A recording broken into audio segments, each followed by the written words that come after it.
Sabe aquela vida que parece que foi desenhada a lápis e régua? Uma rotina tão certinha, tão previsível, que a gente até confunde com felicidade plena. Era assim a vida de Dona Lúcia. 50 anos requincompeltados, 30 deles dedicados, de corpo e alma, à casa, ao marido e por um tempo aos filhos que já tinham voado do ninho. Lúcia morava num bairro tranquilo de São Paulo, daqueles que o cheiro de café coado de manhã e bolo assando à tarde se misturam no ar.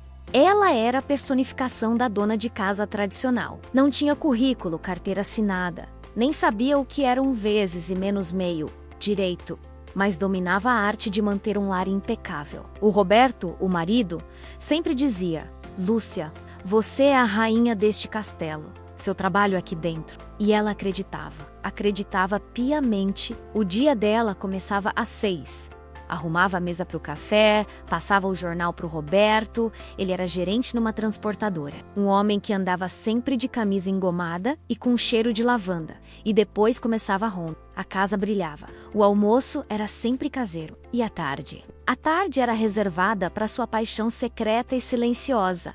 Os bolos não eram bolos de confeitaria chique, não. Eram bolos caseiros, do tipo que abraça a gente. Bolo de laranja molhadinho, bolo de fubá cremoso com queijo, bolo de cenoura com aquela calda grossa de chocolate que a gente come de colher. Era a sua assinatura, o seu conforto, a sua terapia. Ela estava ali, na segurança daquela rotina quando a bomba explodiu. Era uma terça-feira, final de agosto. O cheiro de bolo de milho verde com coco ainda pairava na cozinha. Roberto chegou mais cedo do trabalho, o que era estranho. Ele não tirou o paletó, nem afrouxou a gravata. Estava parado na sala, duro como uma estátua. Lúcia saiu da cozinha, limpando as mãos no avental de tecido floral. Ué, Beto, o que faz em casa essa hora? Aconteceu alguma coisa na transportadora? Ele respirou fundo, um suspiro que parecia carregar o peso de 30 anos de silêncio. Senta aí, Lúcia. A voz dele não era brava, era fria. E a frieza dói mais do que um grito. Lúcia sentou-se no sofá, o coração já batendo um samba descompassado no peito. Eu tô indo embora. A frase era curta, mas demorou uma eternidade para atravessar o ar e chegar aos ouvidos dela. Como assim, Beto? Indo embora para onde? Viajar? Ele passou a mão pela testa, impaciente. Não, Lúcia. Indo embora da nossa vida. Eu conheci uma pessoa. Aí o mundo parou. Não houve choro imediato, nem grito histérico. Houve só um silêncio denso, o tipo de silêncio que precede um terremoto. Lúcia piscou devagar, tentando processar a informação como se fosse uma conta complicada. Uma pessoa depois de 30 anos, Beto, a gente sempre foi nós dois. As coisas mudam, Lúcia, eu mudei. Essa pessoa, ela me entende de um jeito diferente. Ela é mais jovem, tem outros planos. Eu preciso disso. O eu preciso disso foi a facada. Não era sobre o amor que acabou, era sobre ela ter se tornado obsoleta. Lúcia, a rainha do castelo, agora era só a peça de decoração que não combinava mais com um novo tapete. E eu?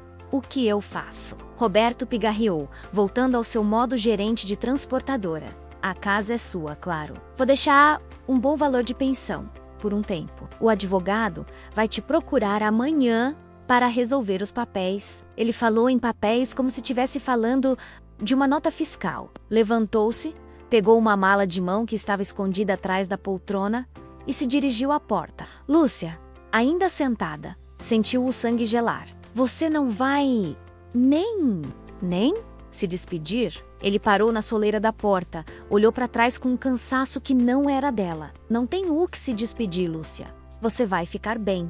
Você sempre foi forte. E com essas palavras vazias, Roberto, o marido, o provedor, o pai dos seus filhos, fechou a porta e saiu da vida dela. Nos dias que se seguiram, a casa que Lúcia mantinha com tanto zelo virou um mausoléu. O cheiro de bolo sumiu, substituído pelo aroma amargo de café frio e desespero. Lúcia não conseguia chorar.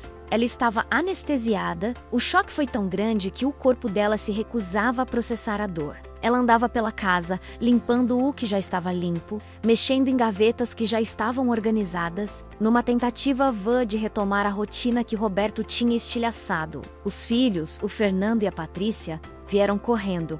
Eles ficaram indignados. Mãe, O pai é um cafajeste, a essa idade trocando você por uma piranha, bradou Fernando, o mais velho. Lúcia apenas balançou a cabeça. Não queria xingar o pai dos filhos. Queria entender o que tinha dado errado com ela. A realidade, porém, tinha dentes afiados, e ela começou a morder assim que o advogado de Roberto ligou. O Dr. Mendes era um homem polido, mas suas palavras eram um banho de água fria. Dona Lúcia, o senhor Roberto está sendo generoso. Ele vai manter o plano de saúde e uma pensão por 2 anos, que é o tempo estipulado para que a senhora se realoque no mercado. Lúcia quase engasgou. Realoque, doutor? Eu nunca trabalhei na vida. Eu cuidei da casa dele. Sim, entendo, mas legalmente, a senhora não tem um histórico profissional. O patrimônio será dividido. A casa fica com a senhora, mas é liquids. A senhora entende de finanças? Lúcia sentiu um calafrio na espinha. Finanças? Roberto sempre cuidou de tudo. Ela mal sabia usar o caixa eletrônico. Ela nem tinha conta bancária em seu nome. Apenas uma conta conjunta de onde tirava o dinheiro da feira e das despesas domésticas. Não entendo. O advogado suspirou, paciente. Pois é, a pensão é boa, mas o que é bom em São Paulo dura pouco, dona Lúcia. 2 anos. A senhora precisa pensar no futuro. A ficha caiu com o peso de um piano. Aos 50 anos, sem qualificação, sem experiência, com a autoestima no chão.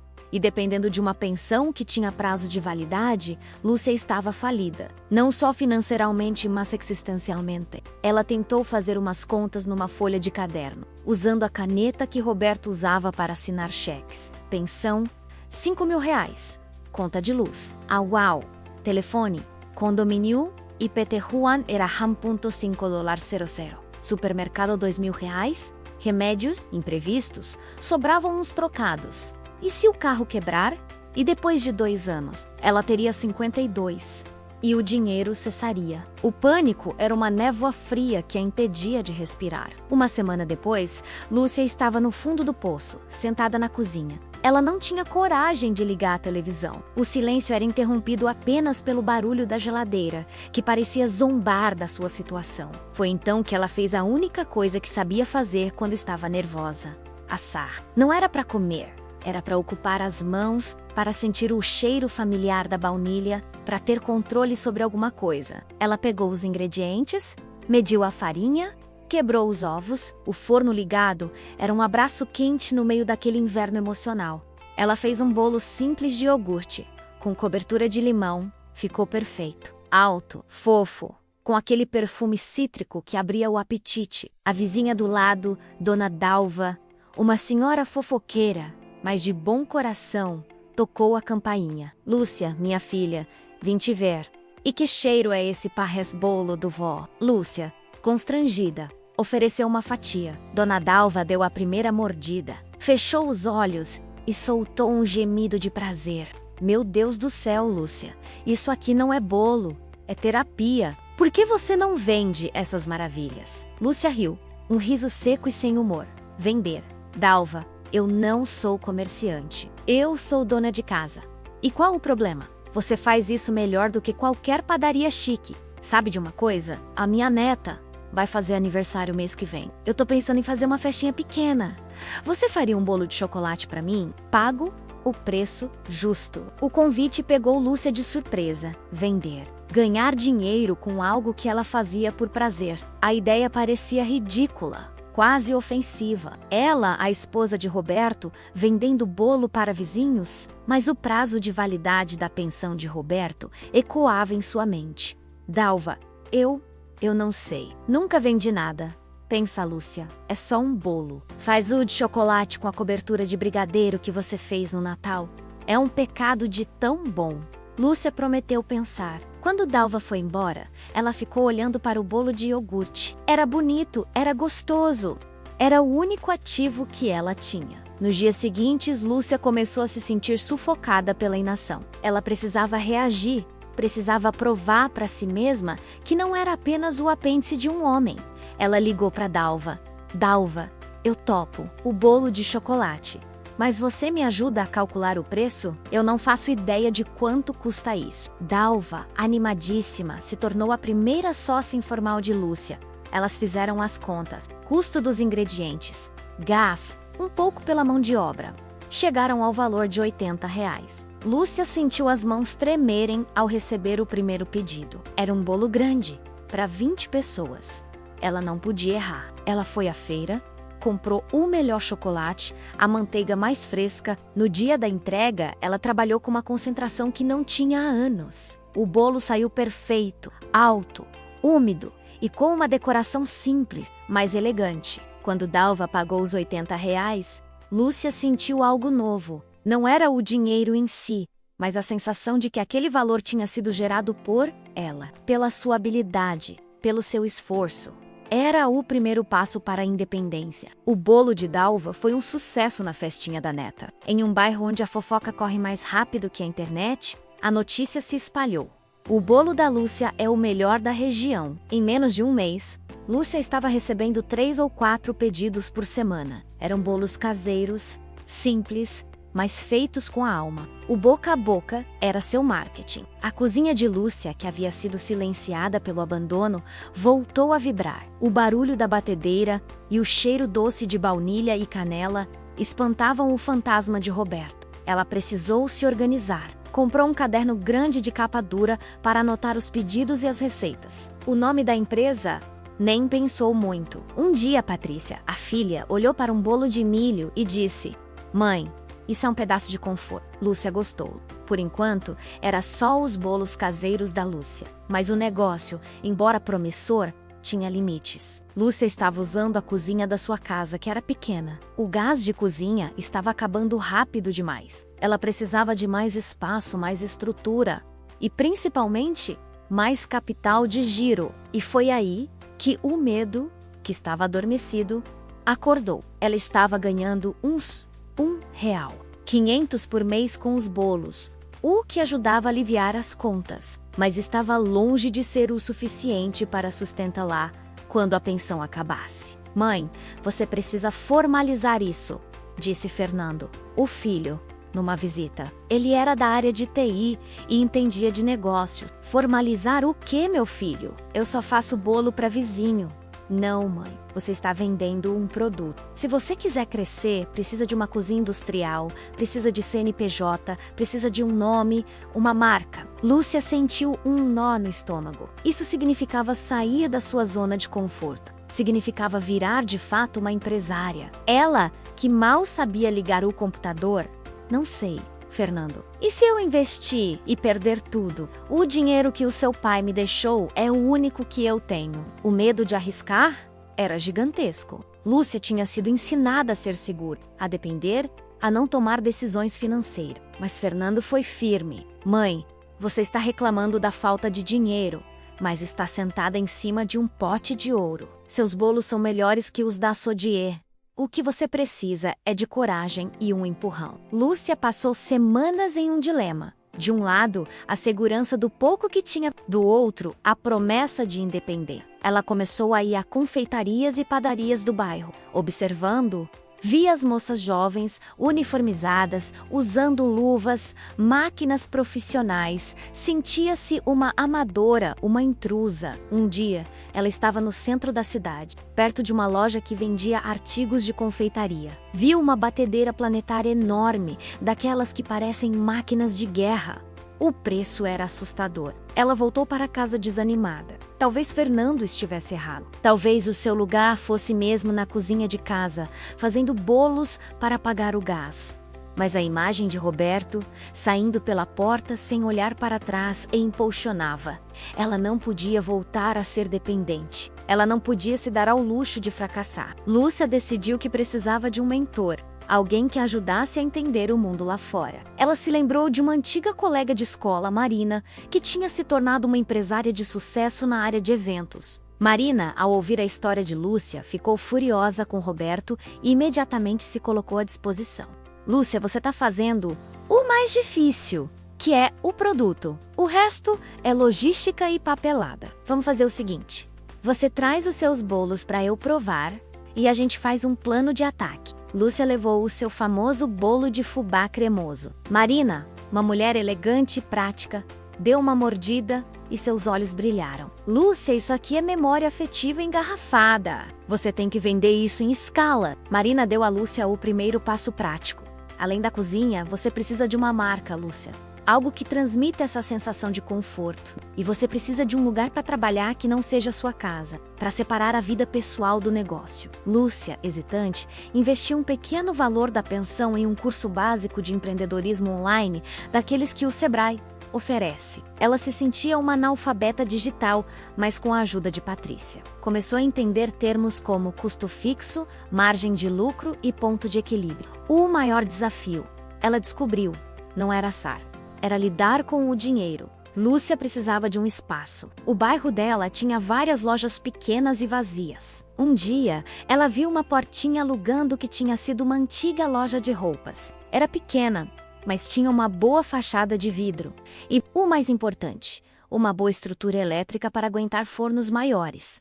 O aluguel era R$ 1.800, um valor que a fez suar frio. Mãe, se você assinar esse contrato, você não pode mais recuar. Não tem volta, alertou Fernando. Eu sei, meu filho, mas também não tem futuro se eu ficar parada. Lúcia usou uma parte significativa do dinheiro que Roberto havia deixado que ela chamava de dinheiro do divórcio, para alugar o ponto e comprar os primeiros equipamentos. Foi uma loucura. Ela comprou um forno industrial usado, uma batedeira planetária de segunda mão, aquela que ela tinha visto na loja, mas numa versão mais modesta, e algumas prateleiras de aço inoxidável. Ela e os filhos passaram 2 semanas limpando e pintando o local.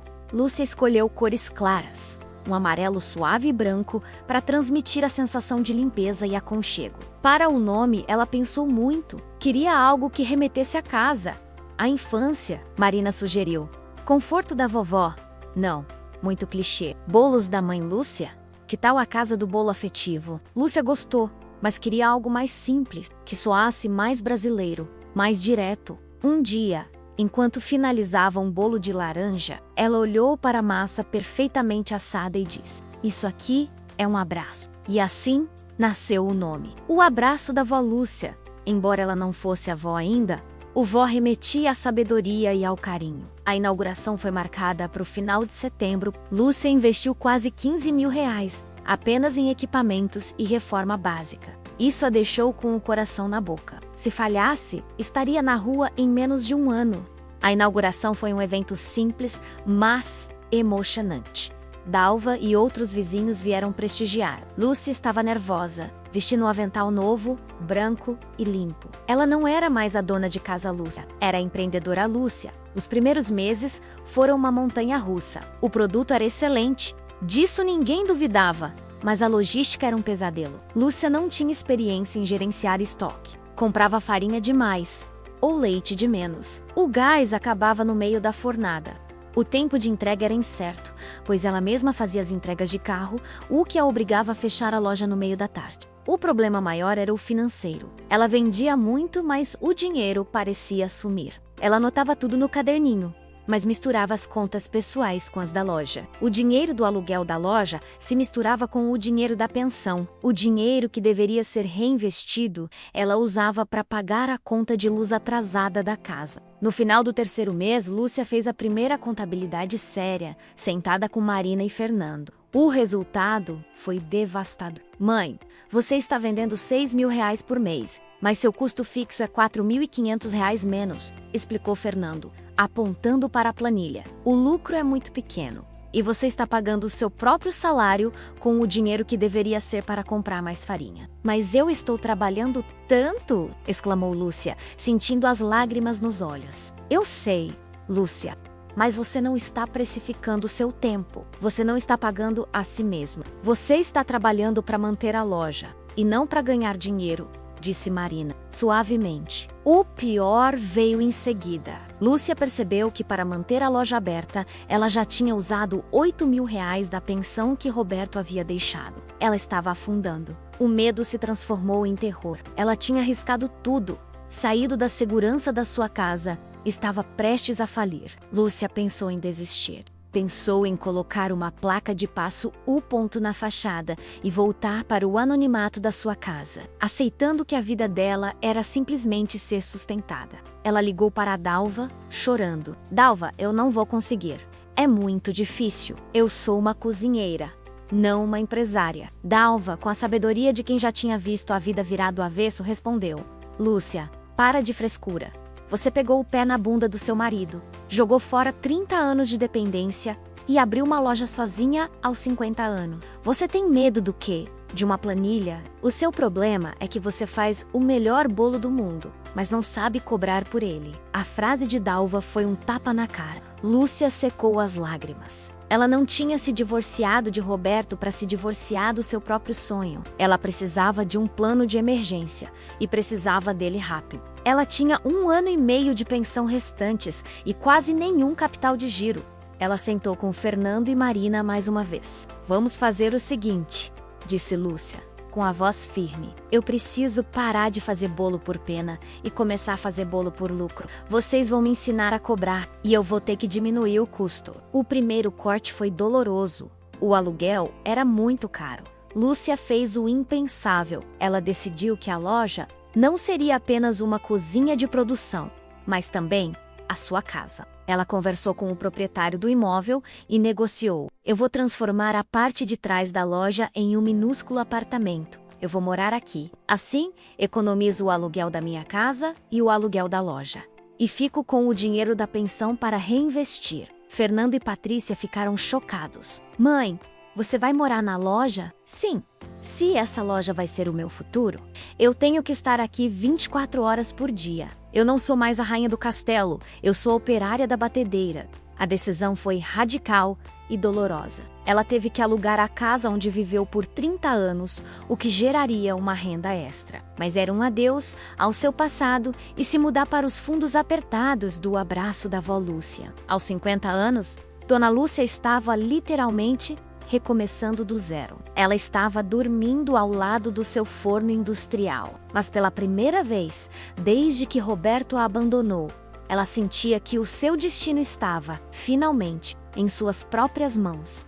O cheiro de bolo não era mais um conforto silencioso, era a promessa de um futuro. E ela estava determinada a lutar por ele. O próximo passo seria o mais difícil: enfrentar o mercado de verdade e transformar o carinho em caixa. A luta estava apenas começando. A decisão de morar na loja, meus amigos, não foi só uma mudança de endereço. Foi um corte no cordão umbilical que prendia ao passado. Lúcia alugou a casa grande no bairro de classe média para um casal jovem e barulhento. Aquia Imóvel, que tinha sido palco de 30 anos de vida, agora lhe rendia um bom aluguel. Um alívio financeiro enorme, mas um peso no peito. Ela chorou a noite toda antes de entregar as chaves. Não pela casa em si, mas pela Lúcia que morava lá, a Lúcia dependente, que não existia mais. O novo lar era apertado, um quartinho improvisado nos fundos do abraço da avó Lúcia. O cheiro era constante: baunilha, chocolate e o calor infernal do forno industrial. O barulho da geladeira comercial, que roncava como um trator, virou sua canção de ninar. Ela tinha trocado o silêncio confortável de um lar pelo caos produtivo de uma microempresa. Mas morar ali tinha uma vantagem brutal: o foco. Lúcia acordava e dormia pensando em bolo. Não havia mais tempo para desespero ou para fofocar com Dalva. Embora Dalva continuasse sendo uma cliente fiel e conselheira, o primeiro passo, a lição mais difícil, era separar as contas. Fernando, o filho de Tens, se tornou o contador dela. Ele instalou um aplicativo simples no celular de Lúcia para registrar cada centavo que entrava e saía. Mãe, isso aqui não é o caderninho da feira. Você precisa saber o que é Asterisk Capital do Gyro Asterisk e o que é o seu dinheiro, ele explicava, paciente. Enquanto Lúcia franzia a testa, confusa. A maior briga era o preço. Lúcia tinha a mentalidade da dona de casa que só cobra o custo do ingrediente. Mas, Fernando, se eu cobrar R$ 120 por um bolo de laranja, as pessoas não vão comprar. Na padaria da esquina custa R$ 80. Mãe, a padaria da esquina usa margarina de 5ª categoria e essência de laranja. Você usa manteiga de primeira, ovos caipiras e raspa de laranja fresca. Você está vendendo qualidade e memória afetiva. Além disso, tem o seu tempo. Marina, a mentora empresária, entrou na conversa com a sua franqueza habitual. Lúcia, você precisa se pagar. Você tem que encarar isso. Você é a funcionária mais importante da sua empresa. Coloque seu salário no custo fixo. Se você não se valorizar, ninguém mais vai. Lúcia, com muito custo, aceitou a nova planilha de preços. Ela elevou o preço de todos os bolos em cerca de 30%. O medo de perder clientes era palpável. E o que aconteceu? No primeiro mês, com os preços novos, ela perdeu 3 clientes fiéis. Viu, Fernando? Eu te falei, a dona Carmela não quis pagar R$ 100 pelo bolo de fubá. Fernando, porém, mostrou os números. Sim, mãe, mas você perdeu 3 clientes de baixo volume e manteve 10 clientes que entendem o seu valor. E o mais importante, com menos bolos, você fez mais dinheiro. Você não precisa de volume, você precisa de lucro. Essa foi a virada de chave mental. Lúcia parou de querer agradar a todos e começou a focar em quem valorizava o que ela fazia. A partir daquele momento, ela não estava mais vendendo bolo, estava vendendo um produto premium. Apesar da nova disciplina financeira, a Lúcia precisava de mais pedidos. Ela tinha se livrado da dívida do aluguel, mas as contas de gás, luz e ingredientes para o forno industrial eram gigantescas. Ela precisava de escala. E escala nos anos 2000 significava internet. Mãe, vamos fazer um Instagram? Decretou Patrícia, filha, que era especialista em redes sociais. Lúcia quase teve um ataque cardíaco no Instagram. Patrícia, eu mal sei mandar um áudio no WhatsApp. O que eu vou fazer num tal de Insta? Postar foto de bolo, exatamente, mãe. A gente come com os olhos. A resistência de Lúcia era feroz. Ela achava que era coisa de gente jovem, uma perda de tempo. Mas Patrícia foi implacável. Ela criou a conta @odavielicia e começou a postar fotos. No começo, Lúcia achava ridículo. Tinha que tirar foto do bolo com a luz certa, arrumar o prato, colocar uma xícara de café ao lado para dar um toque afetivo. As primeiras legendas de Lúcia eram desastrosas. Bolo de milho, R$ 120. Comprem. Patrícia teve que intervir. Mãe, você tem que contar uma história. Tipo, aquele cheiro de infância que só o bolo de milho da vó Lúcia traz. Perfeito para o café da tarde, feito com o milho mais fresquinho da feira. Peça o seu por direct. Lúcia bufava, mas obedecia. E lentamente, a mágica começou a acontecer. O Instagram não trazia apenas vizinhos, trazia pessoas de outros bairros de São Paulo que estavam cansadas dos bolos industrializados e procuravam algo autêntico. O abraço da vó Lúcia começou a receber pedidos de festas e eventos corporativos. O negócio estava crescendo, mas o crescimento trazia novos desafios logísticos. Um dia, Lúcia recebeu um pedido enorme. 100 mini bolos de cenoura com brigadeiro para um lançamento de livro no bairro chique de Pinheiros. O valor do pedido era de R$ 3.000. Era o maior contrato da sua vida. Lúcia, eufórica, aceitou imediatamente. Fernando, Patrícia, vamos fazer esse pedido. R$ 3.000 de uma vez só. Ela calculou os ingredientes, comprou tudo. Começou a assar na quarta-feira para entregar na sexta. O problema é que o forno industrial, embora bom, era de segunda mão e não estava acostumado a trabalhar em ritmo de fábrica. Lúcia não tinha experiência de manusear grandes quantidades. Na quinta-feira à noite, o desastre aconteceu. Lúcia estava assando a última fornada de mini bolos, exausta. Ela cochilou por 15 minutos no banquinho ao lado do forno. Quando acordou, sentiu um cheiro de queimado que cortava o ar. Ela abriu o forno. 50 mini bolos de cenoura estavam carbonizados, pretos como carvão. Lúcia sentiu o terror paralisante de novo. Eram 50 bolos perdidos, mais de R$ 800 em ingredientes jogados fora. O prejuízo era enorme e ela tinha a entrega marcada para o dia seguinte de manhã. Lúcia sentou no chão da cozinha, as mãos cobertas de farinha, e chorou. Não era o choro de desespero do divórcio, era o choro de frustração do empreendedor. Eu não consigo, eu não nasci para isso, é muita pressão. Ela soluçava, pensando em ligar para o cliente e inventar uma desculpa. Patrícia, que estava no quarto improvisado, acordou com um barulho e correu para a cozinha. Mãe, O que aconteceu? Ao ver a pilha de bolos queimados, Patrícia agiu rápido. Ela não brigou, não criticou. Tá bom, mãe, acontece, mas a gente tem que entregar isso amanhã. Dá tempo de refazer? Lúcia olhou para o relógio 2 da manhã. Não sei. Eu estou exausta. E se eu errar de novo? Você não vai errar. Eu fico aqui com você, mas a gente não pode perder esse contrato, mãe.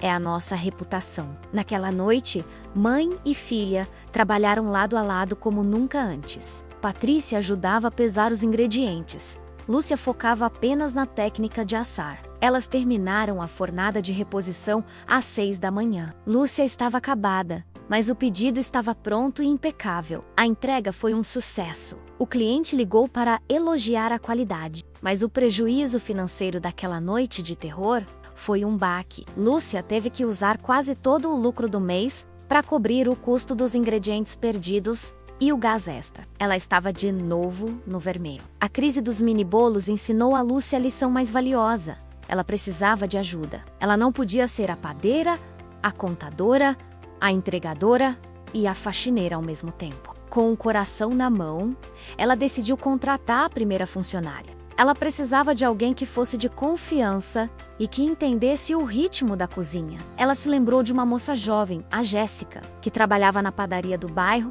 e que sempre elogiava os bolos de Lúcia. Jéssica tinha 20 e poucos anos, era rápida e, o mais importante, tinha experiência em cozinha industrial. Lúcia fez uma entrevista nervosa, sentada na única mesa que tinha na loja, que servia de escritório e refeitório. Jéssica, não posso te pagar muito no começo. É um salário mínimo, carteira assinada, mas o trabalho é pesado. Eu preciso de alguém para me ajudar com a PEARC, Preporeco e a limpeza. Jéssica aceitou na hora. Ela admirava o esforço de Lúcia. A chegada de Jéssica transformou o ambiente. Lúcia agora podia se concentrar na parte estratégica. Desenvolver novos sabores, o bolo de limão siciliano com sementes de papoula virou um hit e, crucialmente, nas entregas e na gestão de pedidos via WhatsApp. Com Jéssica na cozinha, Lúcia ganhou tempo para se dedicar ao que Marina chamava de visão de mercado. Lúcia, você tem um produto que é o seu diferencial. O bolo afetivo, mas você precisa de embalagem.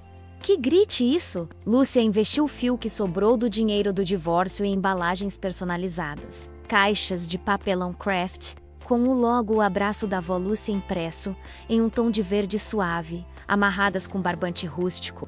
Quando o cliente recebia o bolo, sentia que estava ganhando um presente de vó. O preço era mais alto que o da concorrência, mas a experiência justificava. O negócio começou a estabilizar. As vendas de final de semana eram sempre fortes, e os pedidos corporativos, bem gerenciados por Jéssica e Lúcia, começaram a gerar lucro real. No final do 6º mês morando na loja, Lúcia sentou com Fernando para revisar os números. Mãe, estou impressionado. Este mês, você cobriu todos os custos, pagou a Jéssica, reinvestiu R$ 1.000 em estoque e sobrou R$ 3.500. Lúcia olhou para o número. R$ 3.500. Menos, e esse valor é o meu salário? Não. Esse valor é o lucro da empresa. Seu salário de R$ 2.000 já foi pago e está na sua conta separada. Lúcia sentiu um calor percorrer seu corpo. Pela primeira vez na vida, ela tinha gerado sua própria riqueza. Ela não dependia de Roberto Neme da Pensal, que ela estava guardando religiosamente, intocada, como uma reserva de emergência. Ela era finalmente autossuficiente. Com o crescimento da confiança, veio a expansão da ambição. Lúcia percebeu que a loja, que era apenas uma cozinha de produção, poderia ser muito mais. As pessoas ligavam e perguntavam: posso pegar o bolo aí? Tem café? O ponto de Lúcia estava em uma rua movimentada, mas não tinha vitrine, nem mesas. Ela teve a ideia de transformar a fachada em uma pequena cafeteria.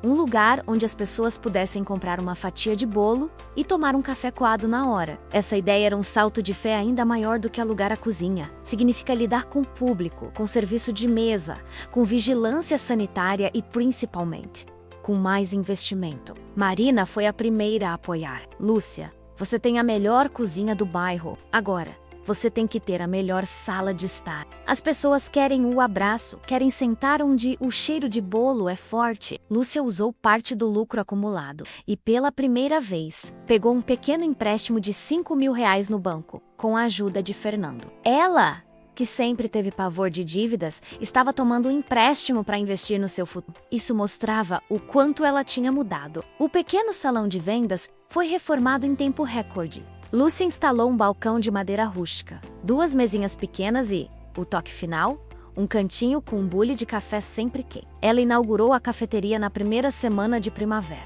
O impacto foi imediato e surpreendente. O abraço da vó Lúcia deixou de ser apenas uma cozinha de produção para se tornar um ponto de encontro. O cheiro de bolo era um imã.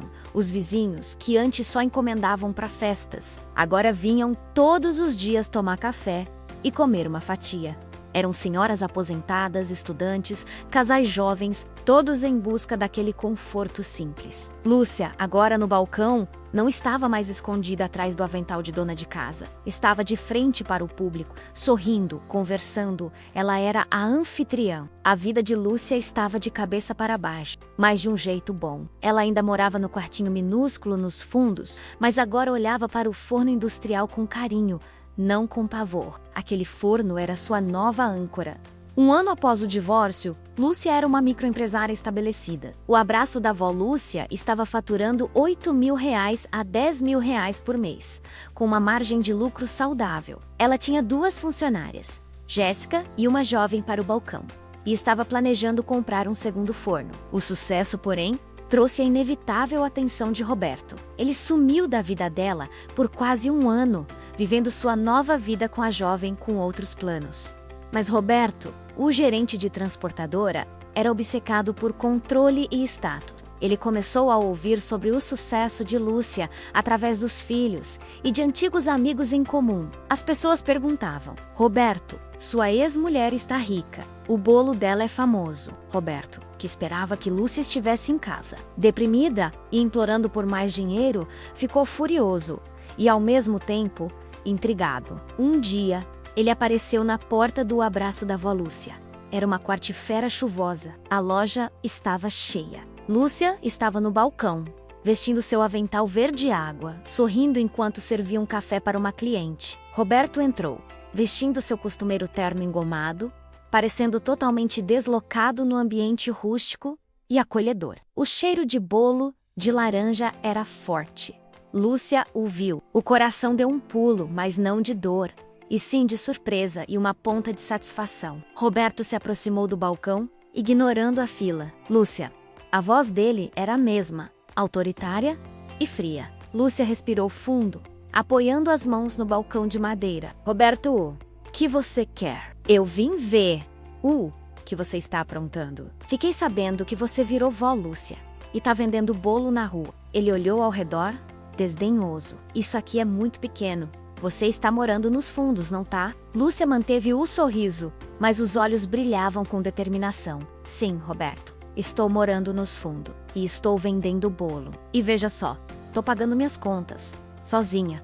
Ele pigarreou, tentando retomar o controle da conversa, o que ele sempre fazia. Escuta, Lúcia, eu sei que você tá com dificuldades. Essa pensão, ela tem prazo. Por que você não vende esse ponto, volta pra casa e eu te dou um valor mensal fixo? Eu não gosto de ver a mãe dos meus filhos nesse aperto. A arrogância dele era inacreditável. Ele via o sucesso dela como um aperto que precisava ser resolvido por ele. Lúcia riu, uma risada clara e alta que ecoou na pequena loja. Aperto, Roberto. Eu não estou em aperto. Eu estou trabalhando e estou feliz. A propósito, o aluguel da minha casa paga o meu plano de saúde, que você ainda me paga, mas que logo logo eu mesma vou pagar. Ela olhou para ele, sem medo. Eu não sou mais a Lúcia que você deixou para trás. Eu sou a dona do negócio. E a resposta é não, não vou vender. Roberto ficou vermelho. A ideia de que sua ex-esposa, a dona de casa que ele considerava inútil no mercado, estava prosperando sem ele. Era um golpe no seu ego. Você está sendo ingrata, Lúcia. Eu te dei uma vida confortável e eu te dei 30 anos de dedicação. Agora, se você não vai comprar nada, por favor, me dê lá 5. tenho clientes que querem o meu bolo. Lúcia se virou para a próxima cliente, ignorando Roberto completamente. Roberto percebeu que havia perdido a batalha. Ele era apenas um estranho na loja dela. Sem conseguir suportar a indiferença de Lúcia e a atenção dos clientes, que o olhavam curioso, ele se retirou, fechando a porta com mais força do que o necessário. Lúcia sentiu um alívio profundo. Não era a vitória financeira que importava naquele momento, mas a vitória moral. Ela tinha enfrentado o fantasma do seu passado e provado que ele estava errado. O recomeço tinha sido doloroso, cheio de lágrimas e bolos queimados, mas agora Lúcia estava firme, centrada. No entanto, ela sabia que a pensão tinha data para acabar. Faltavam apenas 6 meses para que a última parcela chegasse. Ela precisava que a loja não apenas sobrevivesse, mas que florescesse e desse o salto final para a estabilidade total. E o próximo passo era expandir o abraço da avó Lúcia para além do bairro. Ela precisava de mais do que uma batedeira e um sorriso. Ela precisava de uma marca forte e, quem sabe, de uma segunda unidade. A nova Lúcia, a empresária, estava pronta para o desafio final. Ela não tinha mais medo de perder, porque já tinha perdido tudo e sobrevivido. Agora, ela só tinha a ganhar. O futuro estava sendo assado, quentinho e cheiroso, no seu próprio forno. E ela estava no controle total da receita. 6 meses. O prazo final estava pendurado na parede da cozinha como um calendário ameaçador. A pensão de Roberto, o último elo financeiro com o passado, ia secar. Lúcia tinha alcançado a estabilidade, sim, mas a estabilidade de quem anda na corda bamba. Mãe, a gente tem que expandir agora. Não dá para ficar dependendo só desse ponto, insistiu Fernando, mostrando gráficos no seu notebook. Lúcia, que estava batendo um chantilly, parou a batedeira, limpando a testa com o dorso da mão. Expandir, Fernando? Você fala como se fosse comprar um pacote de farinha. Onde eu vou arrumar dinheiro para outro aluguel? Mais equipamentos, mais funcionários. Você tem a pensão guardada, mãe. Está intocada. Não está sim. Estava. Lúcia tinha se prometido que não tocaria naquele dinheiro, que o usaria apenas como reserva de emergência. Eram quase 30 mil reais, ou seu colchão de segurança.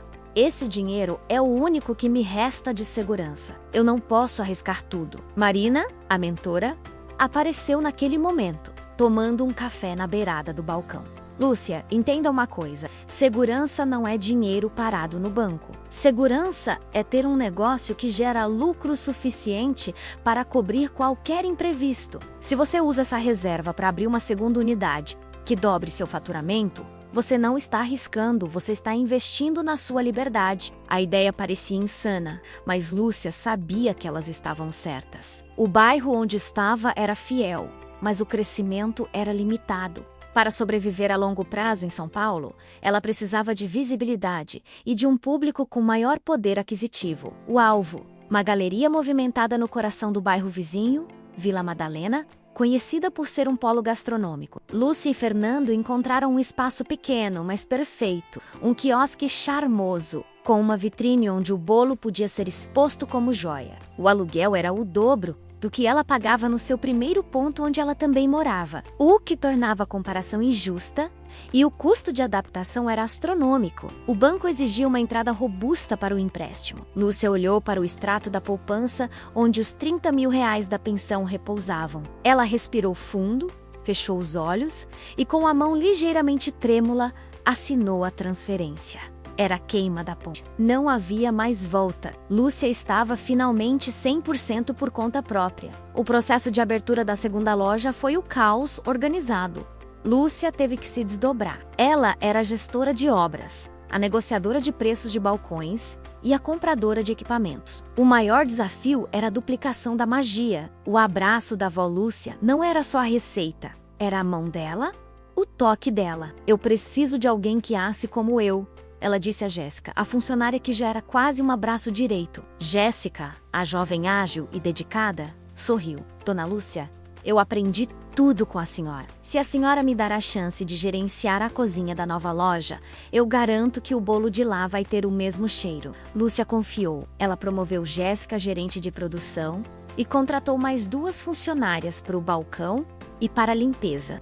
Ela gastou os últimos meses antes do corte da pensão treinando Jéssica na sua metodologia. A paixão pelo ingrediente, a precisão das medidas e, principalmente, a filosofia de que o bolo tem que ser um afago na alma. O grande dia da inauguração da nova unidade chegou. Lúcia estava exausta, mas com uma energia elétrica correndo nas veias. O quiosque na Vila Madalena era um charme. Patrícia, a filha, fez um trabalho impecável nas redes sociais, criando expectativa. A fila se formou antes mesmo de abrirem as portas. Lúcia estava no balcão, vestida com um novo uniforme impecável, observando a movimentação. Ela via a satisfação dos clientes ao morderem a fatia de bolo de cenoura com a calda cremosa. Ela não era mais a Lúcia que vendia bolo para vizinhos. Era a Lúcia que criava empregos, gerava impostos e comandava 2 cozinhas. O sucesso da nova unidade foi imediato.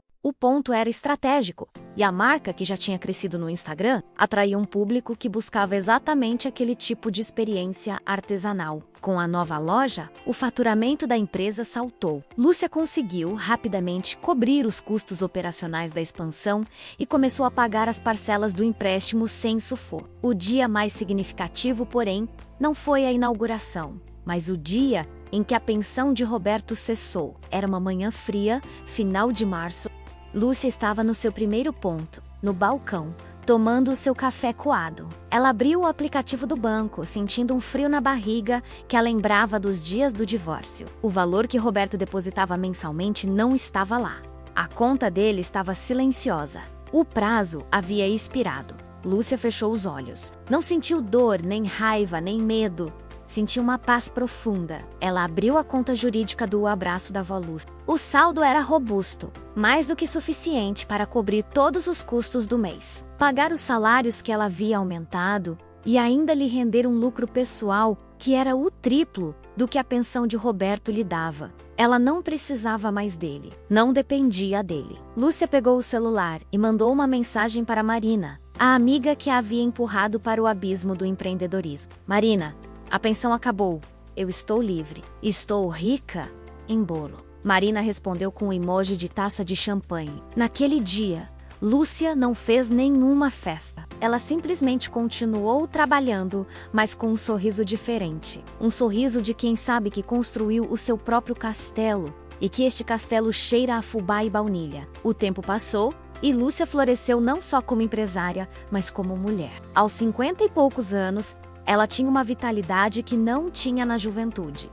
Ela trocou os aventais florais por roupas mais modernas. Começou a fazer caminhadas matinais e, o mais importante, começou a enxergar a si mesma como uma pessoa de valor intrínseco e não extrínseco. Ela parou de morar no quartinho apertado dos fundos. Com o aluguel da casa e o lucro crescente das 2 lojas, Lúcia alugou um apartamento pequeno e charmoso, a poucas quadras do seu primeiro ponto, Amlaraço dela, decorado com o seu gosto, sem a sombra de Roberto. O abraço da avó Lúcia se tornou uma referência. Não demorou para que recebesse propostas de franchising. Lúcia, com a ajuda de Fernando e Marina, estruturou o negócio para licenciamento, garantindo que o controle de qualidade e o toque afetivo fossem mantidos em cada unidade. 2 anos após o divórcio, Lúcia era dona de uma pequena rede de confeitarias artesanais.